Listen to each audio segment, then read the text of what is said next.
तत्व, यहाँ से अभी हम स्टार्ट करेंगे।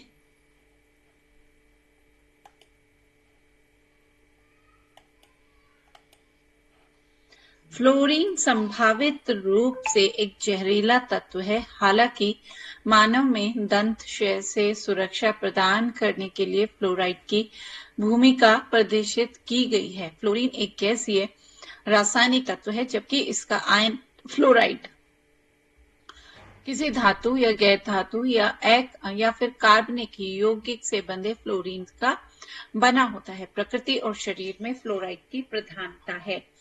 यह हड्डियों और दांतों में जमा होता है। दांतों के इनेमल में इसका समावेश स्पष्ट रूप से कठोरता और क्षय के प्रति प्रतिरोध को बढ़ाता है।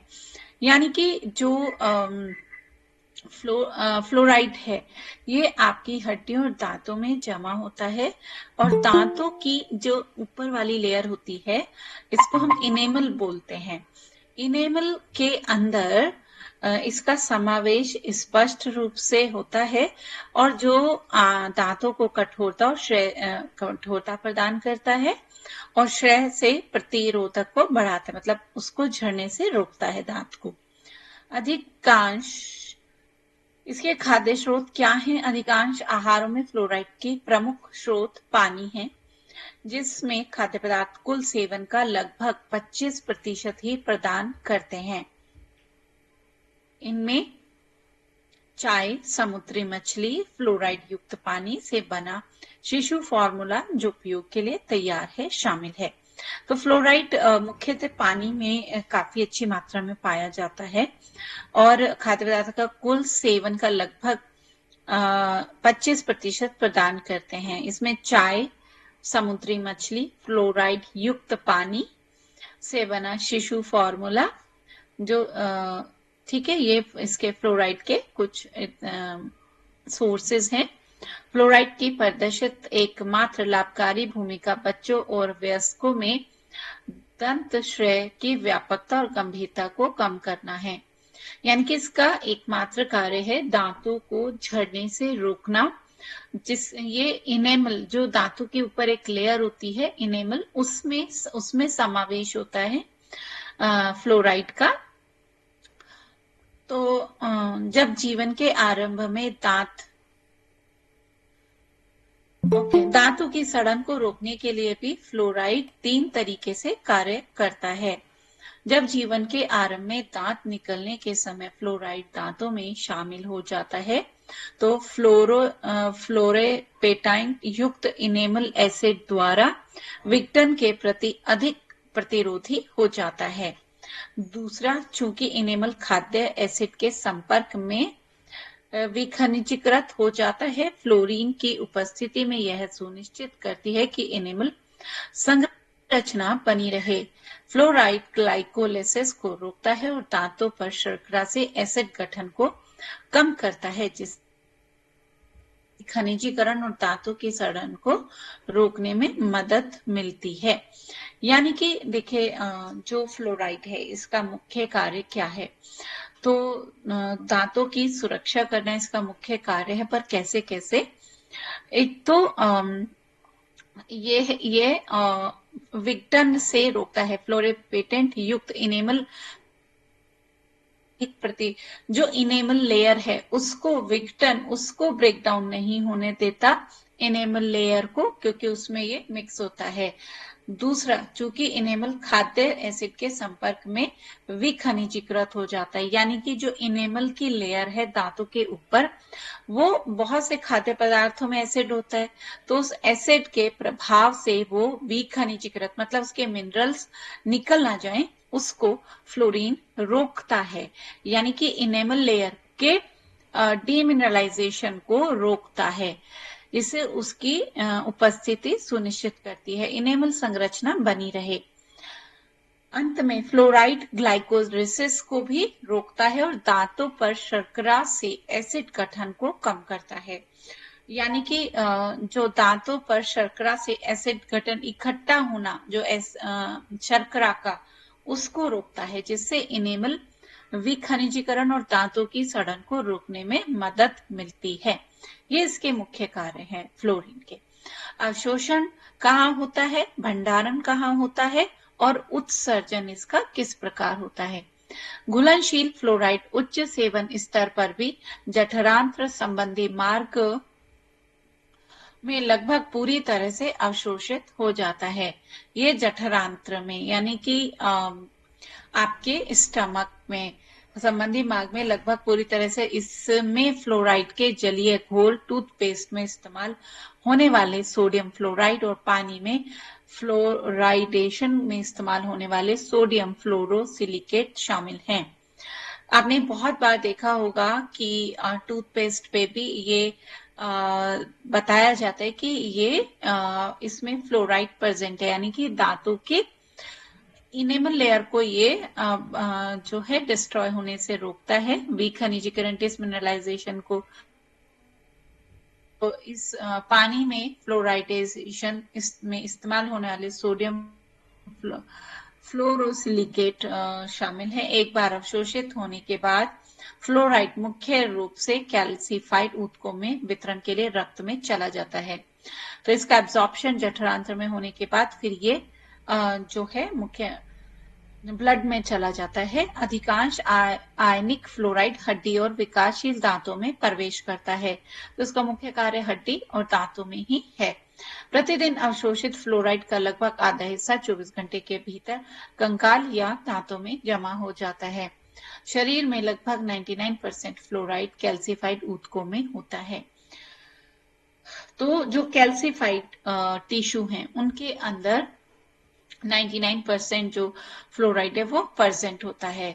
स्वास्थ्य पहलू कमी उपरोक्त कारणों से फ्लोराइड को मनुष्य के लिए लाभकारी तत्व माना गया है, लेकिन यह कोई आवश्यक तत्व नहीं है, इसलिए इसकी कमी से ज्यादा प्रभाव नहीं पड़ता है।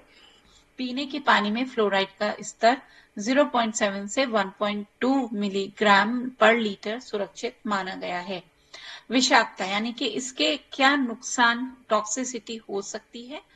फ्लोराइड एक संचयी विष है। कई वर्षों तक 1 से 1.5 मिलीग्राम फ्लोराइड के सेवन से दंत फ्लोरोसिस हो सकता है, यानी कि दांतों का भूरा होना या उनमें गड्ढे पड़ना, जिसे धब्बेदार कहा जाता है। तो ये एक्सेस फ्लोराइड के कारण होता है। 2 से 5 मिलीग्राम की सीमा में फ्लोराइड का लगातार उच्च स्तर पर स्केलेटन फ्लोरोसिस का कारण बन सकता है। अगर आप उसे अधिक मात्रा में आपके अंदर फ्लोराइड जा रहा है तो वो आपके स्केलेटन फ्लोरोसिस का कारण बन सकता है, यानी कि बोन्स को भी डैमेज कर सकता है। विषाक्त फ्लोरोसिस में कंकाल विकृति के गंभीर रूपों से में कीफोसिस, रीढ़ की हड्डी की असामान्य वक्रता, तो यानी कि आपकी बोन डिसऑर्डर भी इसके कारण हो सकते हैं। उसका विकृत होना यानी कि सही आकार का उसका मतलब जो है आकार उसका बदल जाना, और असामान्य वक्रता भी आ जाती है। कई बार एक हम्प उभर आता है या बोन थोड़ा बेंड हो जाती है, तो वो भी कई बार फ्लोराइड की अधिकता के कारण ही होता है। स्थिर रीढ़ या अन्य संयुक्त विकृति शामिल है। उच्च फ्लोराइड सेवन के कारण हाइपर पैराथायरॉयडिज्म की सूचना मिली है, यानी कि अगर फ्लोराइड का सेवन आपके शरीर में ज्यादा हो रहा है तो इसे हाइपोथायरॉयडिज्म यानी कि थायराइड का सीक्रेशन कम हो जाता है। ठीक है, जो नरम ऊतकों के कैल्सिफिकेशन को प्रेरित करता है। भारत, चीन और अफ्रीकी देशों के कुछ हिस्सों में गंभीर कंकाल फ्लोरोसिस का एक रूप, जिसे घुटने टेकना के रूप में माना जाता है, की सूचना मिली है। गंभीर कंकाल फ्लोरोसिस और अंगों में ऑस्टियोपोरोसिस की विशेषता है।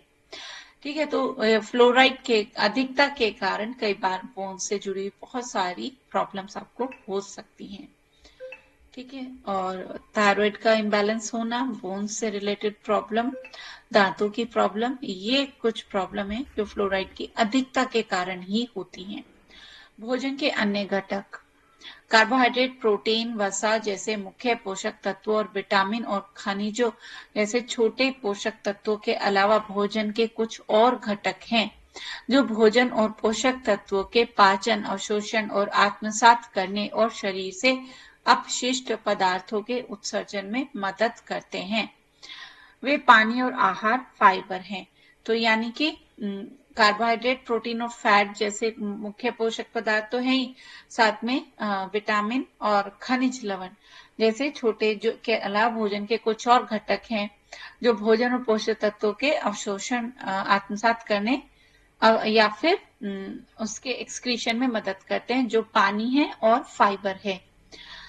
पानी शरीर के वजन का लगभग 2/3 हिस्सा होता है, यानी हमारे शरीर में सबसे ज्यादा वजन के हिसाब से पानी पाया जाता है और वह मध्यम या विलायक है। इसमें कोशिकाओं के अंदर बाहर लगभग सभी प्रक्रियाएं होती हैं पानी के अंदर। शरीर की पानी की आवश्यकता हवा के बाद दूसरे स्थान पर है। सबसे ज्यादा में आवश्यकता हवा की है, हवा के बाद दूसरे स्थान पर पानी की है। भोजन के बिना कोई कई हफ्तों तक जीवित रह सकता है, लेकिन पानी के बिना कुछ दिन ही जीवित रह सकता है। पानी ठोस पदार्थों के साथ साथ पेय पदार्थों से भी आता है। सांस, पसीने, मूत्र में वाष्पीकरण के कारण नष्ट हो जाता है पानी। शरीर में पानी का संतुलन गुर्दे द्वारा सावधानी पूर्वक नियंत्रित किया जाता है। तो वाटर का जो बैलेंस है हमारी बॉडी के अंदर, वो हमारी किडनी के द्वारा नियंत्रित किया जाता है। लेकिन उल्टी, दस्त, जोरदार गतिविधि या गर्म जलवायु के दौरान अत्यधिक मात्रा में पानी नष्ट हो जाता है। ऐसी स्थितियों में पानी की तुरंत पूर्ति करनी चाहिए। जैसे आपको लूज मोशन हो जाते हैं या वॉमिटिंग होती है, तो ऐसे में पानी की पूर्ति की जाती है, मिनरल्स की भी पूर्ति की जाती है। तो पानी का शरीर में कमी ना होना बहुत जरूरी है, अन्यथा निर्जलीकरण हो सकता है। डिहाइड्रेशन जिसको हम बोलते हैं, शीतोष्ण जलवायु में कम से कम 1 लीटर पानी या तरल पदार्थ पीना चाहिए। और यदि भारी काम किया जाता है तो अधिक पीना चाहिए। आप पहले से ही जानते होंगे कि शरीर का कुल पानी शरीर के वजन का लगभग 50 से 60% तक हो सकता है। यानी कि अगर आपका जितना भी वजन है उसका लगभग आधा हिस्सा पानी का ही होता है। 70 किलो वजन वाले वयस्क पुरुष के शरीर में होता है उसके शरीर का वजन का लगभग 60%, 60% हिस्सा, जबकि एक वयस्क महिला के शरीर में 55% तक पानी होता है। दोनों लिंगों में यह अंतर महिलाओं में वसा की अधिक मात्रा पाए जाने के कारण होता है। इसी कारण मांसल लोगों में कम मांसल या मोटे लोगों की तुलना में पानी का अनुपात अधिक होता है। तो जो लोग थोड़े मोटे होते हैं उनके अंदर जो है मांसल लोगों में कम और मोटे लोगों की तुलना में पानी अधिक पाया जाता है। ठीक, ऐसे धारीदार मांसपेशियों में शरीर के किसी भी अन्य ऊतक रक्त को छोड़कर की तुलना अधिक पानी होता है। यानी कि पानी की मात्रा जो हमारे धारीदार मांसपेशी टिश्यू हैं उनके अंदर पानी की मात्रा ज्यादा होती है। हम देखते हैं कि पानी के अनुपात में लगातार गिरावट आ रही है, जो शरीर में वसा के बढ़ते जमाव के साथ साथ उम्र के साथ साथ मांसपेशियों के नुकसान के कारण भी होता है। तो जैसे जैसे उम्र बढ़ती है, अगर फैट बढ़ रहा है तो पानी कम होता चला जाता है। और दूसरा कारण होता है कि मांसपेशियों का नुकसान होता है, जिसके कारण भी डिहाइड्रेशन यानी कि पानी शरीर में कम होता चला जाता है। तो मोटे लोगों के अंदर, जिनके अंदर फैट ज्यादा है, उनके अंदर पानी की मात्रा कम होगी, और जिनके अंदर पानी मतलब पतले दुबले, उनके अंदर पानी की मात्रा ज्यादा। पानी एक माध्यम और विलायक के रूप में पानी पाचन, रस, लसिका सहित सभी कोशिका तरल पदार्थों का माध्यम है। रक्त, मूत्र, पसीना, शरीर की कोशिकाओं में होने वाले सभी भौतिक रासायनिक प्रतिक्रियाएं शरीर के तरल पदार्थों के सटीक विनिमय वातावरण में होती हैं।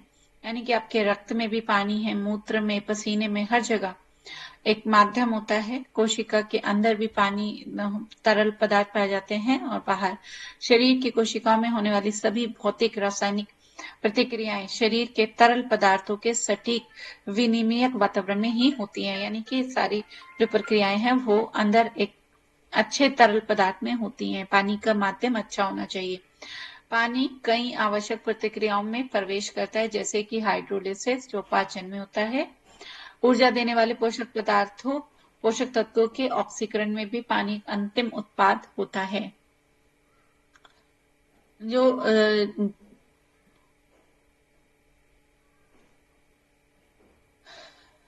जैसे कि हाइड्रोलिसिस जो पाचन में होता है, यानी कि जब आपका पाचन होता है तो उसमें भी आपके एक अंतिम उत्पाद के रूप में भी पानी का जो पानी उत्पाद है बनता है।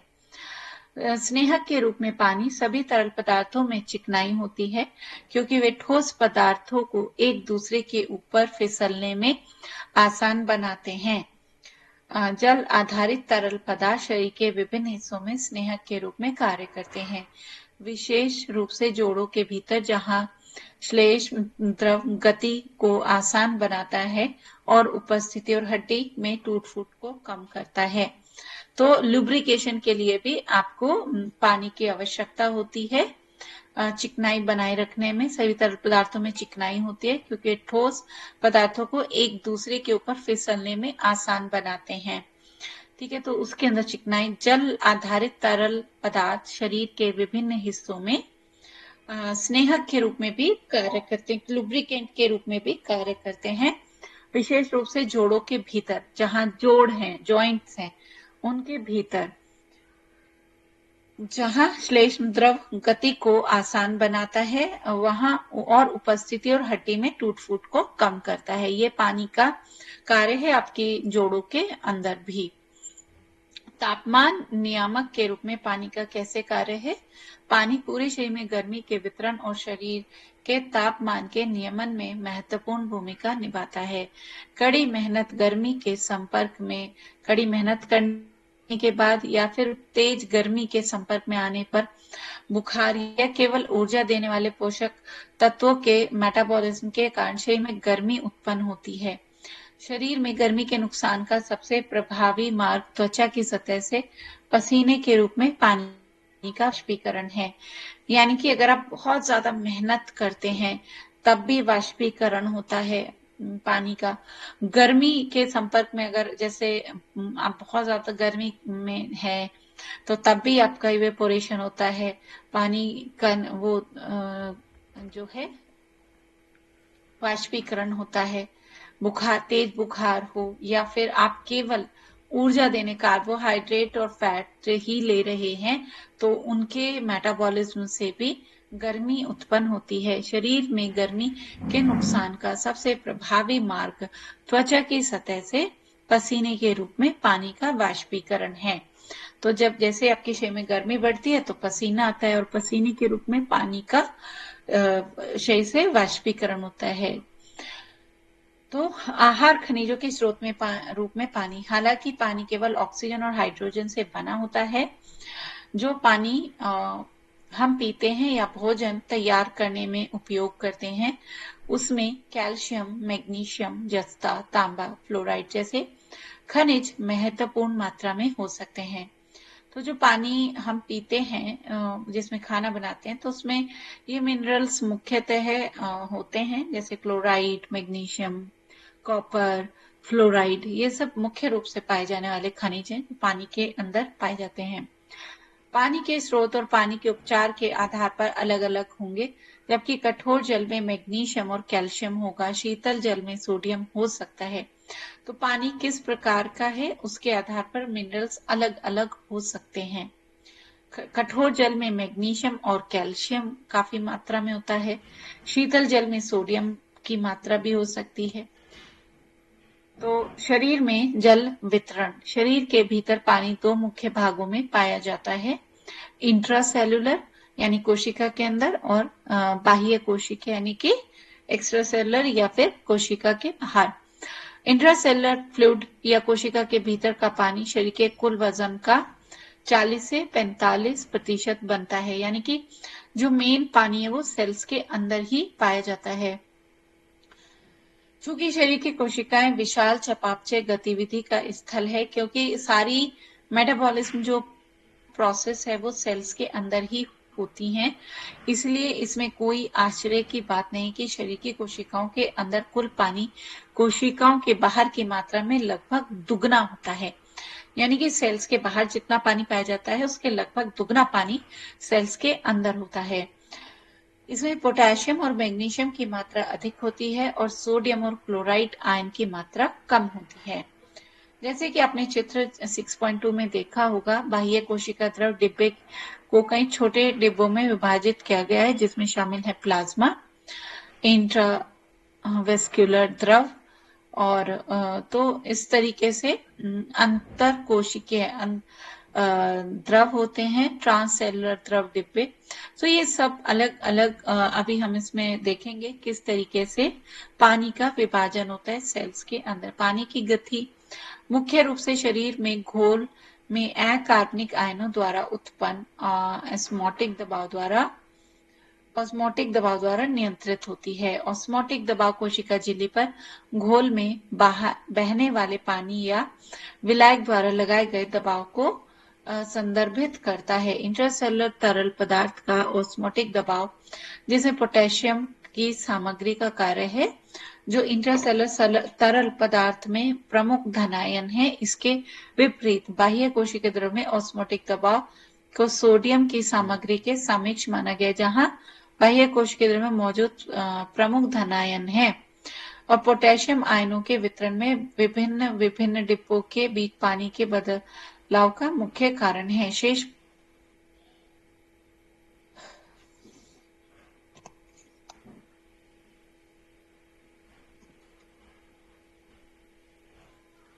हाँ, तो यहाँ पर जो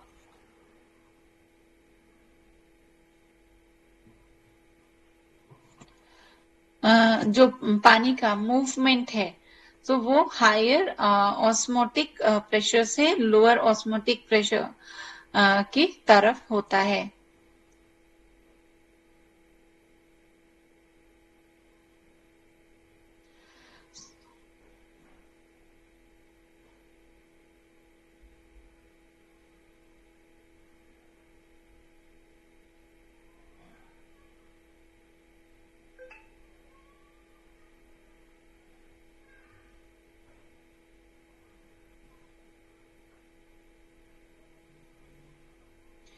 हाँ, तो यहाँ पर आपको इसमें high concentration to low concentration की तरफ वाटर मूव करता है। यानी कि जिधर कॉन्सेंट्रेशन सांद्रता गाढ़ापन ज्यादा है उस तरफ से लो कॉन्सेंट्रेशन यानी कि जिधर तरलता ज्यादा है उस तरफ मूव करता है।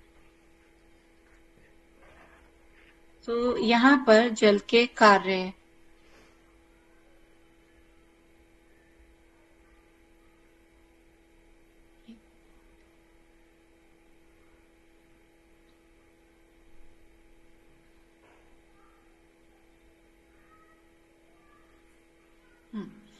अब हम यहाँ पर आते हैं जल के प्रमुख स्रोत क्या हैं, मतलब कि सोर्सेस क्या हैं। तो पूर्व निर्मित जल, जिसे हम पानी या पेय पदार्थ के रूप में उपभोग करते हैं, जिसमें तरल पदार्थ और भोजन दोनों में पूर्व निर्मित पानी शामिल होता है। खाद्य पदार्थ यानी पानी और पेय पदार्थों के अलावा शरीर के लिए पानी का दूसरा सबसे महत्वपूर्ण स्रोत है। तो अधिकांश खाद्य पदार्थों में लगभग 50% जो है पानी होता है, लेकिन दूध में पानी की मात्रा सबसे अधिक होती है। फल और सब्जियों का स्थान दूध के बाद आता है, जबकि वसा और तेल में पानी नहीं होता है। कुकीज, केक, चॉकलेट में पानी अपेक्षाकृत काफी कम होता है। यह पूरा समूह दैनिक जल सेवन में है। इसे खाद्य पदार्थों में पूर्व निर्मित पानी भी कहा जाता है। यानी कि एक तो यानी कि पानी के सोर्सेज आप डायरेक्टली पानी कंज्यूम करें, पर इसके अलावा खाद्य पदार्थ शरीर के लिए पानी का दूसरा सबसे महत्वपूर्ण, यानी जो खाद्य पदार्थ हैं वो महत्व जल जो शरीर के भीतर खाद्य पदार्थों के ऑक्सीकरण से भी उत्पन्न होता है। यानी कि पानी जल के अंदर भी पैदा होता है, उत्पादन होता है, जो कि अभी हमने पहले ही पढ़ा। जो ऊर्जा देने वाले पदार्थ हैं उनके मेटाबॉलिज्म से भी जल उत्पन्न होता है। जल जो शरीर के भीतर खाद्य पदार्थों के ऑक्सीकरण से उत्पन्न होता है, जैसे ऑक्सीकरण जल या चपापचय जल कहा जाता है। उस जल को जो कि मेटाबॉलिज्म के द्वारा पैदा हो रहा है, मेटाबॉलिक वाटर या फिर ऑक्सीकरण वाटर कहा जाता है। भोजन के ऑक्सीकरण से प्राप्त होने वाला जल का ही अंतिम स्रोत है। 1 ग्राम स्टार्च से लगभग 0.6 ग्राम पानी प्राप्त होता है। यानी कि अगर आप 1 ग्राम स्टार्च ले रहे हैं तो उससे लगभग 0.6 ग्राम पानी प्राप्त होता है। 1 ग्राम प्रोटीन से 0.41 ग्राम पानी प्राप्त होता है और 1 ग्राम वसा से 1.07 ग्राम पानी मिलता है। यानी कि वसा से सबसे ज्यादा पानी मिलता है। यह स्रोत कुल जल इनपुट का 10% योगदान देता है। जितना आपने पानी लिया उसका 10% जो है वो आपके मेटाबॉलिज्म से, यानी कि जो शरीर के अंदर उत्पन्न हो रहा है वो 10% है। इसे ऑक्सीकरण जल या चपापचय वाटर या जल कहते हैं। अपशिष्ट के रूप में भी जाना जाता है। जल उत्पादन, शरीर में पानी की हानि। शरीर में पानी 4 मार्गों से नष्ट होता है, अर्थात गुर्दे, त्वचा, फेफड़े और आंत। गुर्दे की हानि, सामान्य वयस्क गुर्दे प्रतिदिन 1 से 2 लीटर मूत्र उत्सर्जित करते हैं। इस कुल मात्रा में पानी 2 भागों में बना होता है, एक अनिवार्य और एक ऐच्छिक। तो प्रतिदिन हमारी जो किडनी है वो लगभग 1 से 2 लीटर मूत्र का उत्सर्जन करती है। दूसरा, इसमें पानी जो है 2 हिस्से में बटा होता है, एक अनिवार्य और एक ऐच्छिक। तो दूसरा है त्वचा के द्वारा कैसे हानि होती है, पानी नष्ट होता है। त्वचा से पानी की कमी पसीने के माध्यम से होती है, जो असंवेदनशील या दृश्यमान हो सकता है। तो त्वचा के द्वारा भी। तीसरा है आंतों के द्वारा। आमतौर पर मल में पानी की थोड़ी मात्रा लगभग 100 से 200 ml निकल जाती है, लेकिन दस्त की स्थिति में यह 5 लीटर से भी अधिक हो सकते हैं। यानी कि जब दस्त लगते हैं तो पानी का लॉस काफी ज्यादा होता है। फिर चौथा है फेफड़ों के द्वारा, यानी कि हमारे जो टॉक्सिन्स हैं वो अपशिष्ट पदार्थ वो 4 तरीके से बाहर निकलते हैं, पसीने के द्वारा, मूत्र के द्वारा, मल और फेफड़ों के यानी कि श्वास के द्वारा। फेफड़ों से निकलने वाली हवा में पानी भी होता है, यानी कि जब आप एक्सेल करते हैं तो इसमें भी पानी होता है। कोई भी स्थिति जिसमें श्वसन की दर बढ़ जाए, तो जब आपकी ब्रीथिंग फास्ट होती है तो उसमें क्या होता है, पानी का भी उत्सर्जन ज्यादा होता है, जिसके बाद आपको प्यास भी तेजी से लगती है। तो उसमें गर्मी भी ज्यादा पैदा हो रही है, पानी भी ज्यादा आपके शरीर से लॉस हो रहा है ब्रीदिंग फास्ट होने के कारण, तो इसलिए आपको तेज प्यास लगती है। पानी के लिए पोषण संबंधी आवश्यकता है। निकाय के पास जल भंडारण का कोई प्रावधान नहीं है, इसलिए स्वास्थ्य शरीर की कार्यक्षमता बनाए रखने के लिए हर 24 घंटे में खोए गए पानी की मात्रा को बदला जाना चाहिए। पानी की सटीक आवश्यकता व्यक्ति के शरीर और वजन और जीवन शैली पर निर्भर करती है। अनुशंसित ऊर्जा सेवन के आधार पर उचित भत्ता वयस्कों के लिए 1 मिलीलीटर पर किलो कैलोरी, शिशुओं के लिए 1.5 मिलीलीटर पर इक्वल है। इसका अनुवाद इस प्रकार, वयस्कों में 35 मिलीलीटर पर केजी जो है पानी का क्या होता है, भंडारण होता है। और बच्चों में 50 से 60 मिलीग्राम पर केजी और शिशुओं में, बहुत छोटे बच्चों में 150 मिलीलीटर पर केजी। शिशुओं में पानी की अधिक आवश्यकता होती है। तो देखिए, बच्चों के जो छोटे बच्चे हैं उनके अंदर पानी का ज्यादा मात्रा होती है आवश्यक, क्योंकि उन्हें गुर्दे की घुलनशील भार को संभालने की सीमित क्षमता होती है। उनके शरीर में पानी का उच्च प्रतिशत और शरीर के वजन के प्रति इकाई बड़े सतह क्षेत्र के कारण व्यायाम, उच्च तापमान, कम आर्द्रता या अधिक ऊंचाई और हाई फाइबर आहार में तरल पदार्थ की आवश्यकता बढ़ जाती है। अगर आप हाई फाइबर डाइट लेते हैं तो भी पानी ज्यादा पिया जाता है। आप बहुत हाइट पर रहते हैं, वहां पे पानी की जरूरत बढ़ जाती है।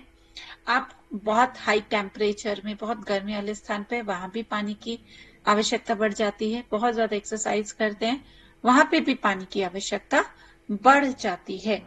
हालांकि मादक पेय और कैफीन युक्त पेय जैसे कॉफी, चाय, सोडा पानी के अच्छे विकल्प नहीं हैं। शराब और कैफीन दोनों ही मूत्रवर्धक के रूप में कार्य करते हैं, जिससे शरीर की तरल पदार्थों की कमी हो सकती है। तो शराब या कैफीन ये दोनों ही आपके यूरिन की मात्रा को बढ़ा देते हैं। यूरिन ज्यादा आने से आपके शरीर के अंदर पानी की डेफिशिएंसी या कमी हो सकती है। स्वास्थ्य पहलू, कोशिकाओं और ऊतकों का सही कामकाज पोषक तत्वों की उचित सांद्रता पर निर्भर करता है। तो कोई असामान्य हानि या तरल पदार्थ के जमा होने से कई तरह की समस्याएं हो सकती हैं।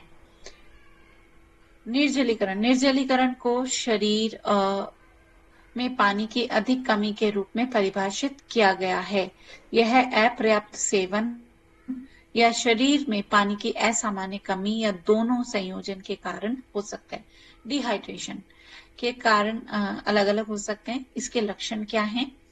बहुत ज्यादा प्यास लगना, भूख कम लगना, पेशाब कम आना, शारीरिक प्रदर्शन खराब होना, जी मिचलाना, बिगड़ा हुआ तापमान शरीर का, मांसपेशियों में ऐंठन। तो ये जैसे बहुत से लोगों को क्रैम्प्स आने लगते हैं, मसल क्रैम्प्स। तो मसल क्रैम्प्स भी कई बार अधिकतर डिहाइड्रेशन के कारण ही होते हैं। यूरिन कम आना, कुछ लोगों को प्यास का ज्यादा लगना या भूख का कम लगना, ठीक है, या फिजिकली आप बहुत टायर्ड, थके हुए महसूस करते हैं। तो ये सब नाड़ी की दर में वृद्धि, श्वसन दर में वृद्धि या फिर सामान्य दुर्बलता। तो ये सब जो सिम्टम्स हैं हाँ, तो अभी अगर आपका कोई यहाँ पे क्वेरी है तो उसको आप पूछ लीजिए।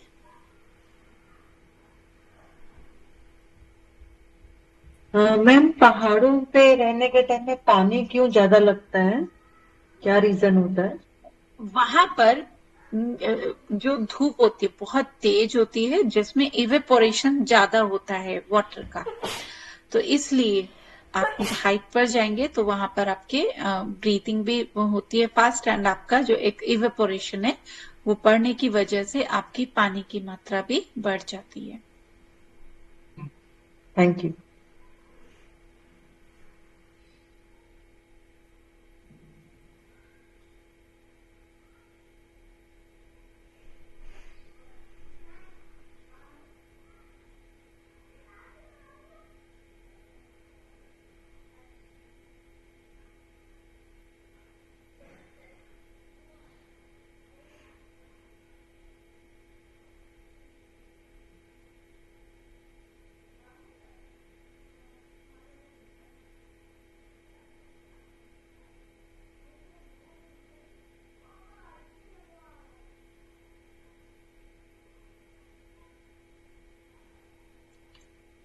यहाँ पर अभी आपको ये हम चार्ट्स देखते हैं। यहाँ पर पेज नंबर जो है, हाँ, तो पेज नंबर हमारा 66।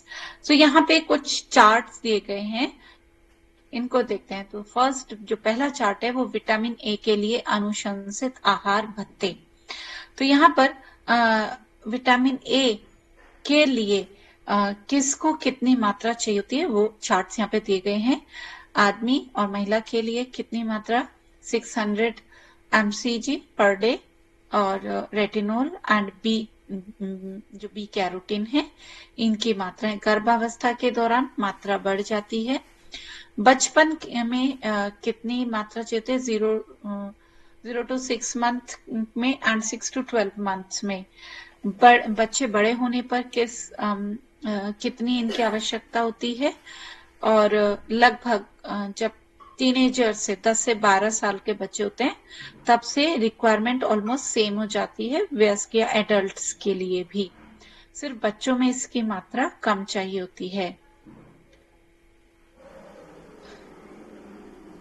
विटामिन ए के बाद विटामिन डी के लिए भी यहाँ पर एक चार्ट दिया गया है। WHO के अकॉर्डिंग भी बताया गया है एंड ICMR के अकॉर्डिंग भी।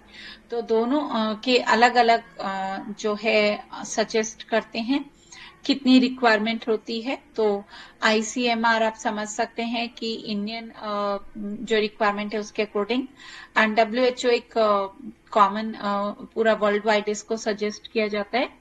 तो विटामिन डी के लिए जो मात्रा है 0.0 to 6 मंथ्स के लिए 5 mcg, एंड उसका जो मात्रा है वो चेंज होती रहती है। वृद्ध वयस्क में इसकी रिक्वायरमेंट काफी हाई हो जाती है, एंड जो ICMR है उसके अकॉर्डिंग 200 to 400 जो नॉर्मली चेक की जाती है मात्रा, वो ICMR के अकॉर्डिंग ही चेक की जाती है जब आप टेस्ट कराते हैं। तो विटामिन डी तो इसके अंदर 200 to 400 IU per day requirement होती है।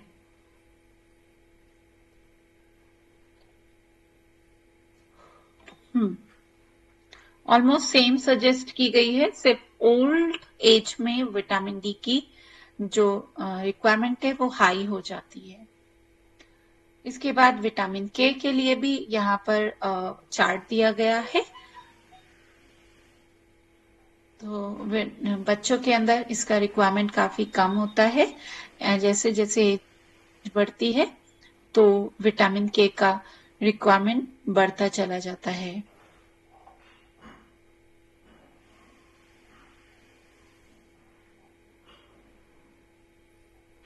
विटामिन थायमीन, थायमीन यानी कि B1, ठीक है, B1। सो राइबोफ्लेविन, राइबोफ्लेविन किसको बोलते हैं? B2। तो यहाँ पे बी कॉम्प्लेक्स के लिए चार्ट स्टार्ट है। फिर नियासिन यानी कि B3, पायरिडॉक्सिन, पायरिडॉक्सिन यानी कि B6, फॉलिक एसिड जो है B9,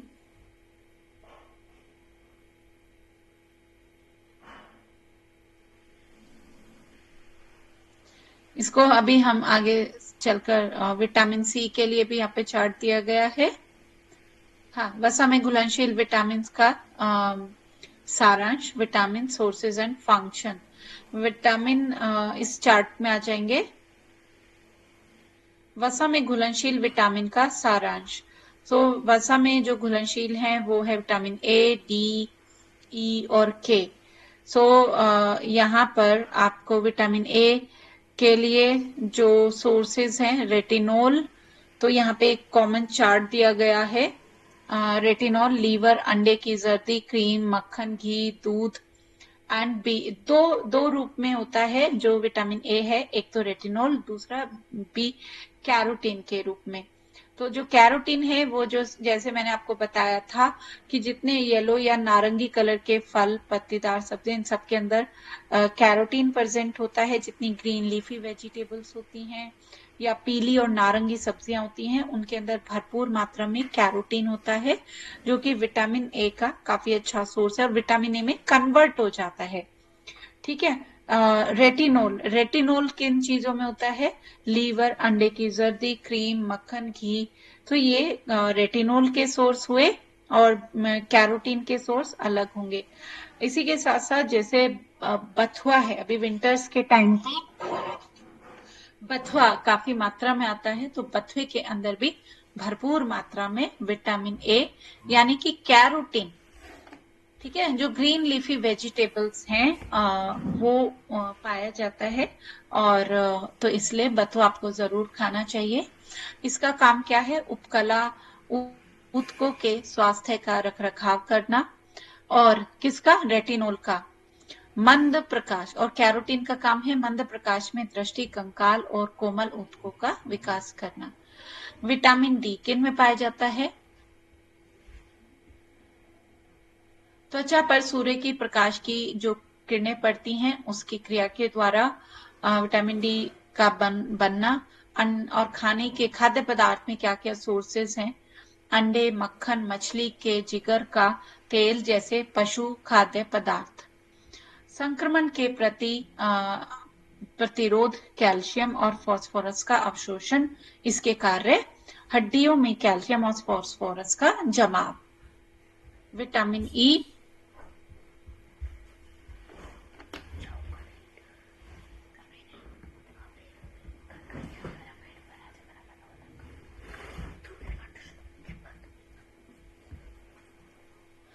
okay. Vitamin E, vitamin E के सोर्सेज क्या क्या हैं? वनस्पति तेल, साबुत अनाज और गहरी हरी मेवे और तिलहन, ये सब विटामिन ई के अच्छे सोर्सेज हैं। जितने भी ऑयल सोर्सेज हैं जैसे वनस्पति तेल हो गए, साबुत अनाज हो गए और गहरी हरी पत्तेदार सब्जियां, दालें, मेवे, तिलहन जैसे तिल, अलसी, तो ये सब विटामिन ई के काफी अच्छे सोर्स हैं और ये खून का थक्का जमने में आपको हेल्प करते हैं। विटामिन के, गहरी हरी पत्तेदार सब्जियां, अंडे की जर्दी, लीवर, जीवाणु संश्लेषण। जीवाणु संश्लेषण मतलब, जीवाणु संश्लेषण का मतलब होता है बैक्टीरिया आपकी आंतों में ही इसका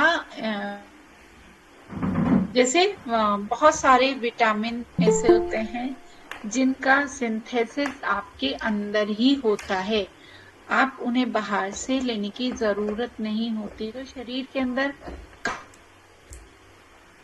आपकी आंतों के अंदर बनते हैं, उनका सिंथेसिस आपकी इंटेस्टाइन में होता है। और इंटेस्टाइन में उनका प्रोडक्शन कौन करते हैं? जो आंतों के अंदर आपके बैक्टीरिया रहते हैं। तो जीवाणु संश्लेषण यानी कि जीवाणुओं द्वारा भी विटामिन के बनाया जाता है, तो उनको कहा जाता है जीवाणु संश्लेषण। ठीक है, तो आज अभी यहीं तक हम रखते हैं और इसको नेक्स्ट क्लास में अभी हमारा वाटर भी अभी इनकम्प्लीट है। यस, तो अभी अगर आपका कोई डाउट है तो उसको आप पूछ सकते हैं यहाँ पर।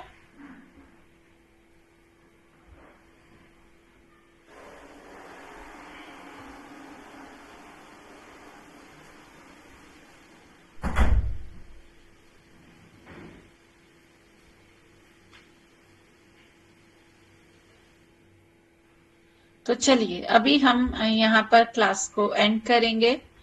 तो आपके कोई अभी क्वेश्चन नहीं आए हैं तो हम क्लास को एंड करते हैं।